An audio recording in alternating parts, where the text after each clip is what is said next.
আপনারা স্কেচটা থেকে অবশ্যই বুঝে গেছেন আমি কি পেন্টিংটা করতে যাচ্ছি। তো জি, আমি অবশ্যই সাম্পানের পেন্টিং করব।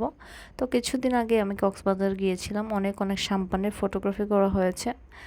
আর আজকের পেন্টিংটা খুব একটা ডিটেলিং না, আমি সহজে করার চেষ্টা করব। তো এখানে আমি একটা লেয়ার, বিচের একটা লেয়ার দিয়ে নিয়েছি, এখানে হালকা কিছু ঘাস দিয়ে দিচ্ছি আর একটু অল্প করে হাইলাইট করে দিচ্ছি। তো কিছুক্ষণ পরে আবার আমার মনে হলো এখানে ঘাসের পরিমাণ বেশি হয়ে গেছে, তো আবার হালকা আমি এটাকে ব্লেন্ড করে দিয়েছি। এখানে শ্যাম্পানের দেখতে পাচ্ছেন খুব একটা ডিটেলিং কিন্তু করিনি। এখানে আমি 3টে শ্যাম্পান 3 রঙের রাখার চেষ্টা করেছি। শ্যাম্পানের যে কালারফুল যে শ্যাম্পানগুলো দেখতে কিন্তু অনেক সুন্দর লাগে। তো এখানে আবার শ্যাম্পানের ফ্লাগগুলো দেওয়ার পরও অনেক সুন্দর লাগছিল। এই পুরো পেইন্টিংটা কিন্তু আমি ডমসের কালার দিয়ে করেছি। ডমসের বেশিরভাগ কালারই আমি গিফট পেয়েছি। যেমন কোনো পেজে যখন কোনো পেইন্টিং অর্ডার করি তো তারা ডমসের কালারগুলো দিয়ে থাকে।